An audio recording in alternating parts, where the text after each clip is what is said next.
are you so energetic at this time of the day, night there? I don't know. Just like that.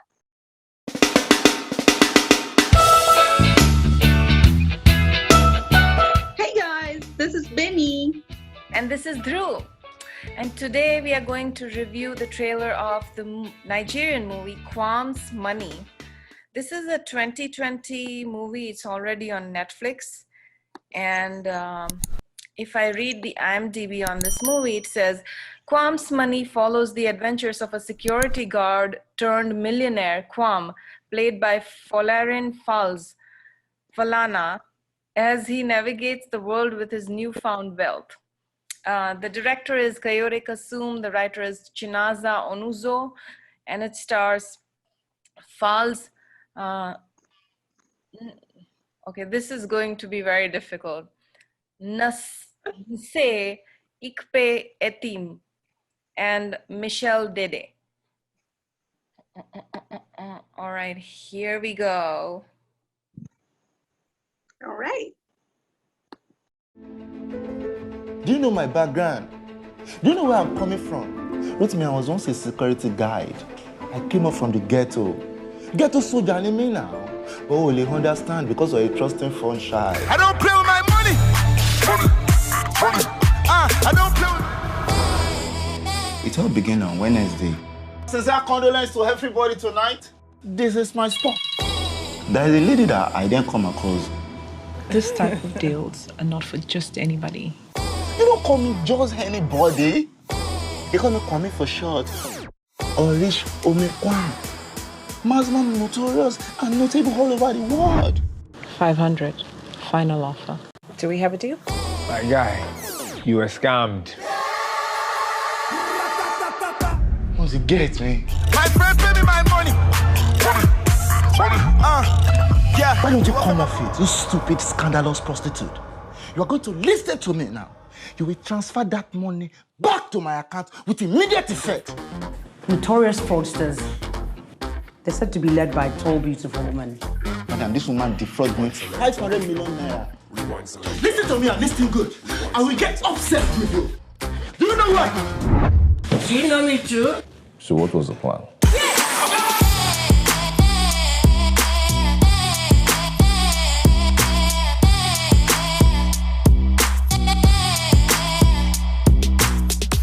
I'm going to be watching you. How the ladies do? Money I earned with sweat and blood. Money I go rather go spend abroad. If you don't pay, please rest assured. I will take action, I swear to God. Still same gist for Wow. When did you become a breast cancer advocate? How breast cancer?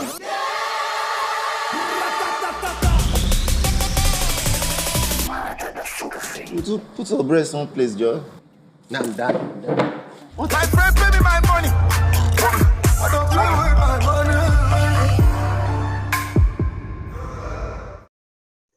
So what stuck out to me was the music was a lot of fun. That was the first thing that I noticed. The other thing was, like most trailers, I think I didn't know or understand how he got that rich. Maybe he was misunderstood to be someone else and he got a deal.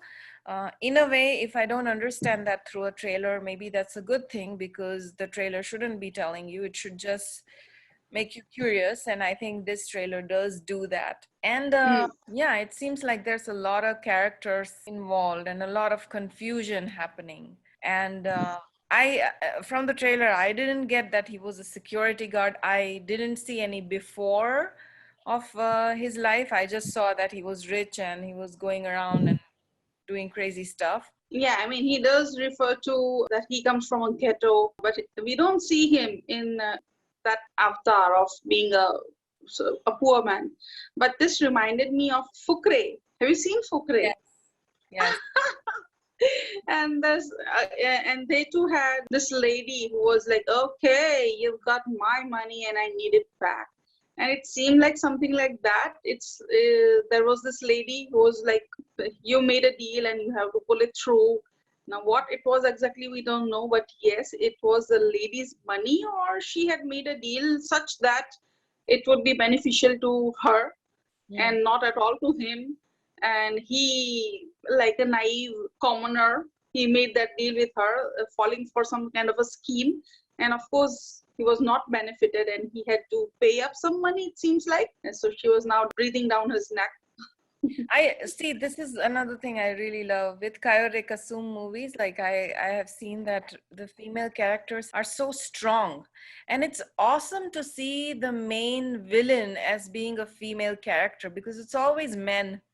I mean, it's like, just as you mentioned, Fukure was one of those movies where it was a terrifying female villain. I'm not just speaking about female villains who are like vamps, they're being creepy and they're being political and all that. No, not that.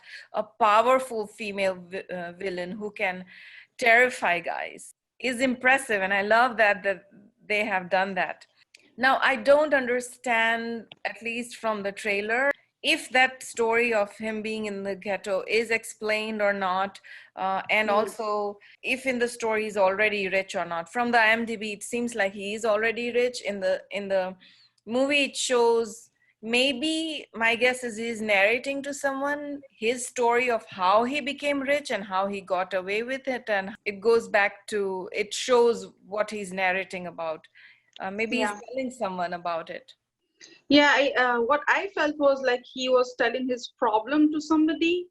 Maybe he was asking for help, I don't know, more financial help, or whether he was just asking for a solution. But I felt that he was telling his problem to somebody that you don't understand because you wouldn't know. I mean, I've been from the ghetto and all that. But also one thing I noticed over here, every time somebody gets into cheap money, you can say, something that you've not really earned.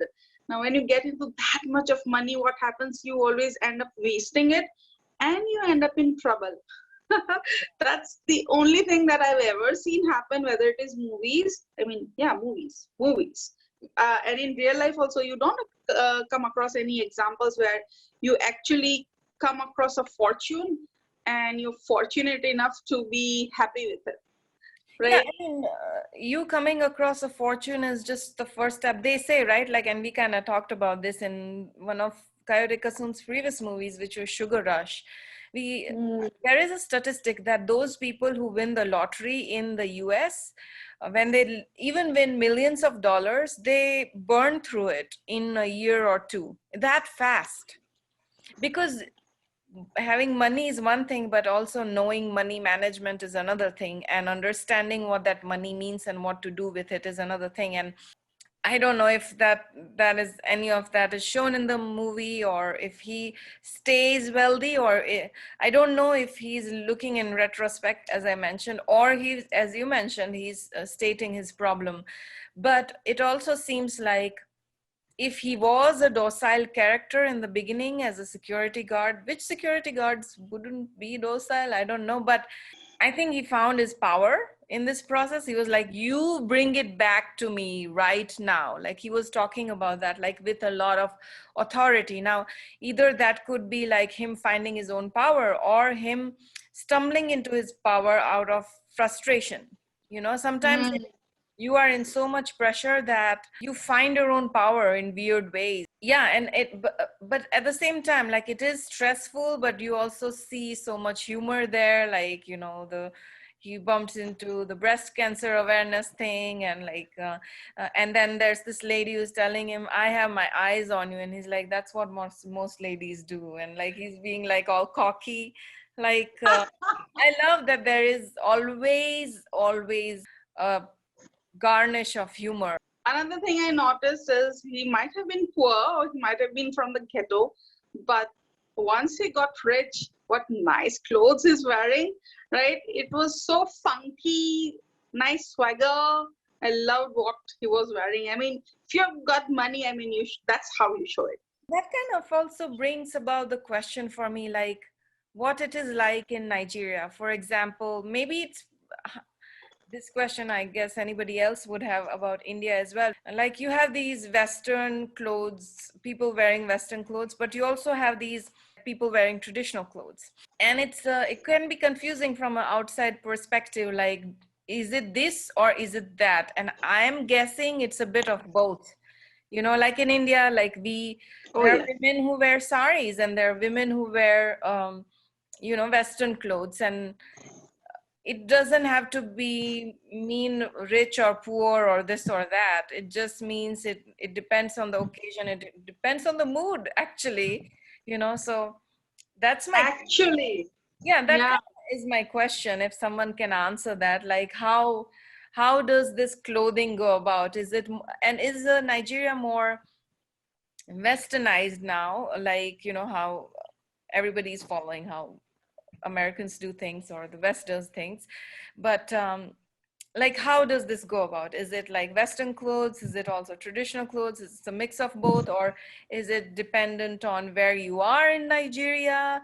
I'm just interested because just like few days ago I was driving across, there's a Nigerian market there, and was the first time I saw a man crossing the road in traditional Nigerian clothes, and it was such a hot day. I'm like, those clothes look very comfortable, very, very comfortable, and very, very good looking clothes.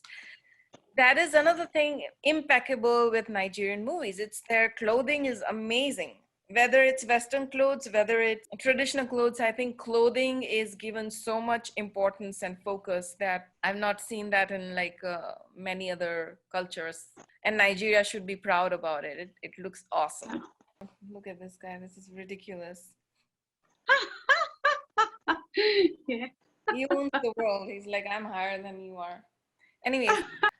Yeah, the other thing for this character, basically, other than the awesome clothing, I also feel like from the Nigerian movies that I've seen, I think it's not just his story. Again, there's multiple characters there, and there's multiple character exploration. That is my guess, that's what's going to happen in the movie.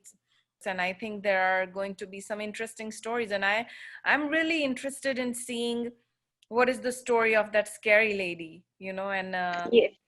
Of course, apart from the suspense of or understanding, like, how did he come across this money, what went about, did he stay rich or not, or did he get into trouble, did he become poor again, like, does he survive all of this? Apart from that, I also want to understand the background of the scary lady, what made her this way, and how is she dominating that world where it is such a male dominant world, and she's still going about doing these things. Like, I'm actually even more interested in knowing how she became what she became, and maybe that would be explored, or maybe that could be a reason for a sequel, Whether we come to know of her background or not, but there's going to be good chemistry between the villain and the main character, right? You're going to find some tense scenes about how she's, scaring him off and how he's trying to deal with the situation.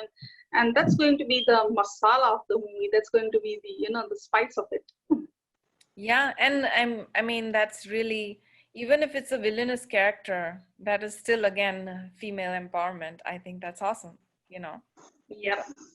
Other than like showing women as weak and then trying to do something behind someone's back, like, this is an all out there female who's just like, better listen to me, or whatever. Or whatever's gonna happen is gonna happen. Yeah. All right, guys, so if you liked our video, please subscribe to our channel and hit that bell icon so that you're notified every time we upload a new video. We usually do it on Mondays. Also, like our video if you really liked it, and leave us a comment to let us know how we are doing, or if there's anything else that we should be reviewing. Until next time, Fir milenge. Fir milenge.